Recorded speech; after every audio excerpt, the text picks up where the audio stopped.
Hello and welcome to another edition of Fresh Finds by 5 Cat Thrift, and I found a bunch of really cool stuff this week at a moving sale that was actually right down the road from my full-time job. So that was pretty cool and pretty great. The gentleman said that he was moving into an RV, so he was getting rid of a ton of his clothes. So he had everything very reasonably priced. He had a whole bunch of like really cool stuff. Like he had some Wayne Gretzky rollerblades that were still in the box. He wanted $35 for them, and I didn't really do too much research on it. Maybe they're worth something, maybe they're not. It was kind of a big risk at the time, so I didn't get them, but I don't know. He had some interesting stuff, but I ended up, for the most part, picking up mostly clothes that he had because, like I said, again, really fun stuff. So, without talking too much more about it, I'm going to get into it. I found this cool Budweiser racing hat that is fitted, no snapback.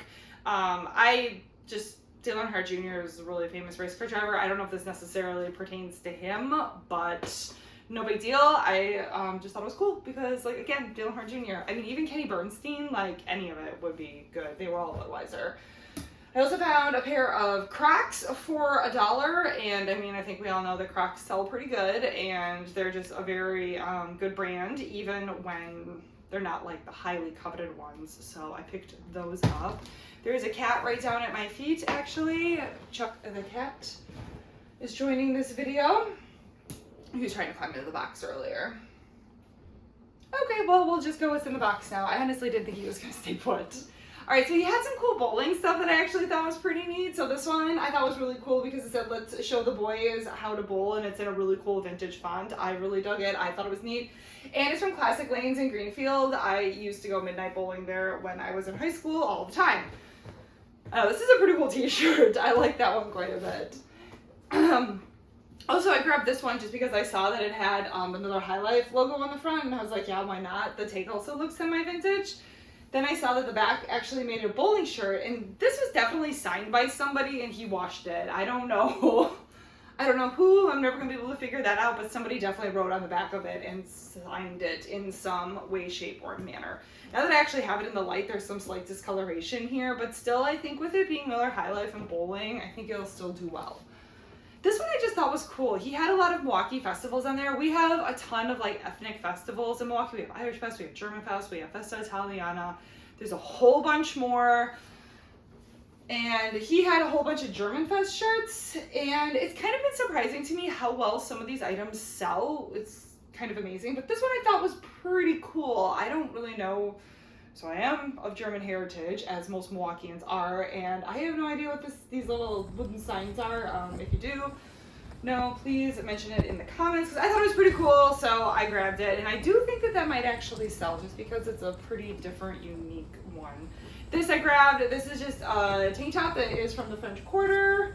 Again, I was like, some of these, I just don't see why not. The profit margins were so good because he only wanted $1 for most of this stuff. Plus, he gave me a really good deal because I obviously bought a lot. I think when he added it all up, he said it was like $60, and he had missed the hat and the shoes, so I technically got the hat and the shoes for free. But he added it all up, and he's like, $60, and I'm like, all I have is $59, so he still knocked another $1 off, but he was a really cool guy. He had a whole bunch of Green Bay Packers stuff. None of it's like too vintage. I couldn't find some of the dates on them, and he obviously wore a lot of this stuff.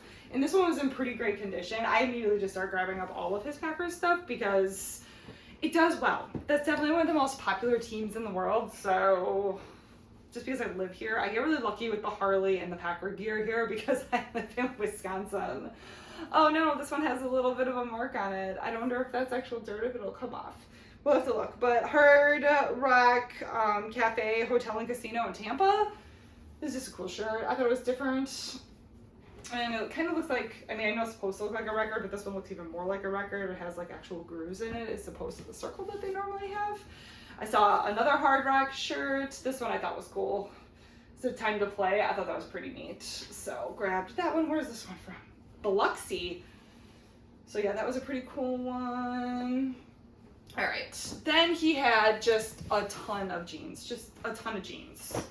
and a lot of them. So I have gotten a couple Wranglers at the bins, the Goodwill bins, and they have all sold really good. Also, this gentleman seemed to have a bunch of sizes that would be very easy to sell. They were like 36, 32, and like 40, 32. So I feel like, I mean, obviously a little bit thicker of a gentleman, but don't chuck. Okay. He bit me. This little jerk. He bit me. So cute, but yet so naughty. So anyways, yeah, so he had a bunch of, I bought the Wranglers and I bought a bunch of his Levi's. Gosh, I wonder if he is still open. Okay, Chuck.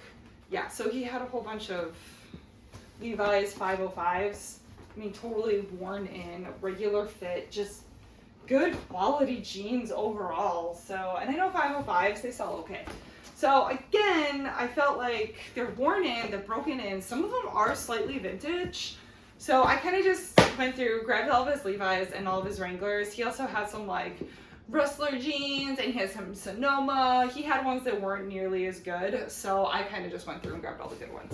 He only wanted like $2 a piece for them. And then I like randomly found these shorts, which I thought were really cool. So I grabbed those too. These actually look really comfortable if you ask me. Okay, so I guess Chuck's just gonna stay in the box now. That's fine. All right, so then I went over, he had a whole clothing rack too, and I ended up finding even more really cool t-shirts. I just thought this one was really cool because like my husband's really into like audiovisual stuff because he's a musician. I thought it was really cool. This one probably wasn't such a good find. I think I saw one sell for $7, but whatever. You win some, you lose some. I thought that one was pretty cool. And then again, I started finding all these Packers shirts. This one I think is from 1998. Yeah, this one is single stitched and this one is from 1998. So this is probably the best vintage Packers one I got. Granted though, it's nothing like super special. It's not like the design's like something like totally crazy. Then I also found he had a whole bunch of long sleeve ones and they had a bunch of Lee Sport ones, which I'm kind of intrigued. I want to do a little bit more research on them and see if I can find anything. But yeah, that one was pretty cool. So that one, then obviously I saw another long sleeve one, and they're all like nicely embroidered. And while like I said, he did wear these enough that the green's a little bit faded, overall they're still in pretty great condition. This one I wasn't leaving without. I thought that was really cool. And again, Lee Sport, so who knows? To look into that a little bit more and see more Packers stuff. Which is funny because I was just up in Green Bay for a Packer game. First time I ever went. Oh, this one's got some stains on it. No big deal. This was actually pretty cool. But anyways, I was just up there for a game and we went into somebody who was selling a bunch of vintage t-shirts. And he had a huge Packer room because he was only like a couple blocks away, which is funny. Then I just like come into all these random Packer shirts.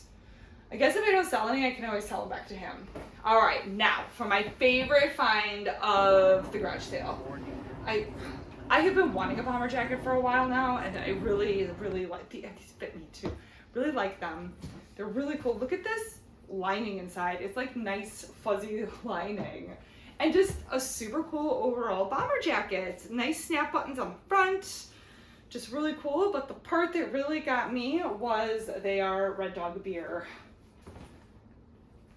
jackets. And I have noticed that Red Dog stuff sells really good. I'm not entirely sure why, because Red Dog kind of sucks as a beer.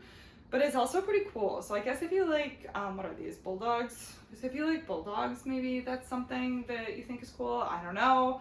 But this jacket is just really cool, really nice. It looks like a nice Varsity jacket. I won't be surprised if he got these like in a bowling tournament or something that he won. But that was the thing. He had not one, but he had 2 of these. You even got the nice little Red Dog right on the front embroidered in there. These are in such great condition, and I don't think he wore these very much. I think he had a wife, so maybe they had matching jackets. I don't know, but for $10, I picked them up. I think they're gonna do really good. I'm gonna try and get these listed in my eBay store as soon as possible. So maybe with any luck, by the time I actually get this video up, they will have sold, but we will see. So this was my best find by far. It's too bad that he's not gonna be having the sale again tomorrow because I would totally go. I think he only said it was through today and it's pretty late in the afternoon right now, so. But that's okay. I found a lot of really good stuff, and it's actually really funny too because my coworker, he watches a lot of my shorts and he knows that I do this and it's like one of my favorite things. And he comes back to the office, he's like, Nicole, did you know that there's a Thrift, that there's a garage sale right down the street from here? And I was like, Taylor, I totally already went and spent $60. And he was just like, oh my God, of course you did. So then later, after he left, he went there himself and he got himself a whole bunch of really cool stuff. He actually picked up this shirt that had a bunch of martini glasses all over it. that I kind of thought about getting, but was like, nah, I'll leave that for the next person. And I'm super glad that he's the one who picked it up. So shout out to All Day Taylor.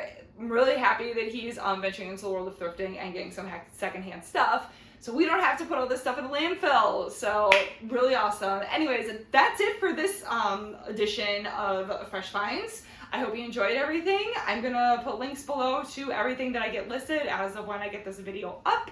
And that's it. Thank you and take care.